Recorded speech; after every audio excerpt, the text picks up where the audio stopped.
3 km et 356 mètres entre Saint-Nazaire et Saint-Brévin. Le plus long pont de France est un ouvrage unique, surveillé en permanence. Ce jour-là, des ingénieurs en génie civil sont sur le pont, ou plutôt sous le pont, pour une mission spécifique d'inspection. Érosion, peinture. Là, on va généraliser pour les descentes d'eau. La première était bien attaquée par la corrosion, Ouais. mais après les autres, c'est beaucoup d'oxydation sur la pointe.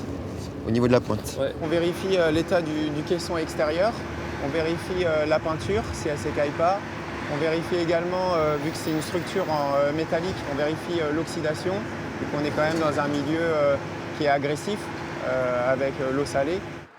Le pont, exposé aux embruns, aux tempêtes et aux courants, fait l'objet de ce contrôle technique poussé tous les 6 ans. Les 740 mètres de structure métallique, comme les haubans et les pylônes, sont minutieusement observés en priorité. C'est un contrôle de tous les éléments que compose l'ouvrage, dans le but de cartographier, de répertorier tous les désordres qui pourraient intervenir pour des travaux d'entretien futurs. En 2025, des travaux d'envergure débuteront sur les piles maritimes qui soutiennent l'ouvrage pour un montant de 31 millions d'euros. La surveillance est aussi quotidienne sur les voies de circulation. Les agents arpentent le pont 4 à 10 fois par jour, tous les jours de l'année. On fait tout type d'intervention. On peut avoir des voitures en panne, des accidents, des objets sur la chaussée. Hier, on a ramassé une bâche qui était sur le trottoir, la piste cyclable. Les patrouilleurs effectuent entre 1000 à 1500 interventions par an sur la route départementale qui emprunte le pont de Saint-Nazaire.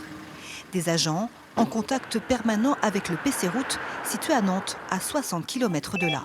PC Route de Loire-Atlantique, j'écoute.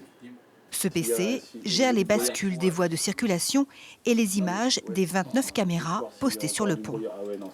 On déclenche nos équipes de terrain. Nous, on a nos caméras qui nous permettent de contrôler ce qui se passe. Et dès qu'on voit un événement particulier ou autre, un ralentissement ou un accident, on peut vérifier ce qui se passe vraiment sur le pont. Et on déclenche la patrouille de Trignac qui va prendre le relais sur le terrain.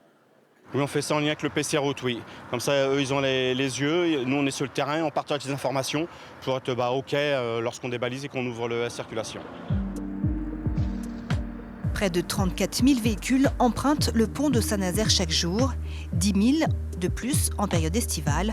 Une fréquentation en constante augmentation depuis la construction du pont il y a près de 50 ans.